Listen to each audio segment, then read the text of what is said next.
ઘરફોડ ચોરીના ગુનામાં સંડોવાયેલ બે આરોપીઓને ઘરફોડ ચોરીમાં ગયેલ મુદ્દામાલ સાથે પકડી પાડી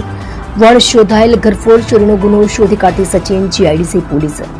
માનનીય પોલીસ કમિશનર શ્રી અનુપમસિંહ ગહેલોત સાહેબ તથા મહેરબાન સંયુક્ત પોલીસ કમિશનર શ્રી સેક્ટર 2 સાહેબ તથા મહેરબાન નાયબ પોલીસ કમિશનર શ્રી ઝોન 6 સાહેબ તથા મહેરબાન મદદનીશ પોલીસ કમિશનર શ્રી આઈ ડિવિઝન સાહેબ નાઓ તરફથી વણ શોધાયેલ ગુનાઓ શોધી કાઢવા તેમજ નાસ્તા કરતા આરોપીઓને પકડી પાડવા સારું આપેલ સૂચનાઓના આધારે police inspector Shri K Gohil તથા second police inspector Shri BB Parmar નાઓના માર્ગદર્શન હેઠળ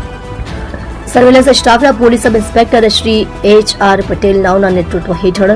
સર્વેલન્સ સ્ટાફના હેડ કોન્સ્ટેબલ સચિન હસમુખલાલ તથા હેડ કોન્સ્ટેબલ દિગ્વિજયસિંહ અજીતસિંહ તથા હેડ કોન્સ્ટેબલ અલ્કેશભાઈ ચેલાભાઈ નાઓએ ટેકનિકલ વર્કઆઉટ તેમજ સંયુક્ત બાતમી હકીકતના આધારે અત્રેના પોલીસ સ્ટેશનમાં દાખલ થયેલ ઘરફોડ ચોરીના ગુનામાં સંડોવાયેલ બે આરોપીઓ રામદયાલ રામકુમાર કેવટ ઉંમર વર્ષ 19 રહે મુન્નાભાઈની ચાલ બરફ ફેક્ટરી સચિન મૂળ વતન ગામ કોલગઢ તાલુકો મજોલી જિલ્લો સિદ્ધી મધ્યપ્રદેશ જીઆઈડી સુરત અજીતલાલ રામપ્રસાદ કેવટ ઉંમર વર્ષ 20 રહે એજન મૂળ વતન ગામ શહેજાના તાલુકો મચોલી જિલ્લો સિદ્ધી મધ્યપ્રદેશને ઘરફોડમાં ગયેલ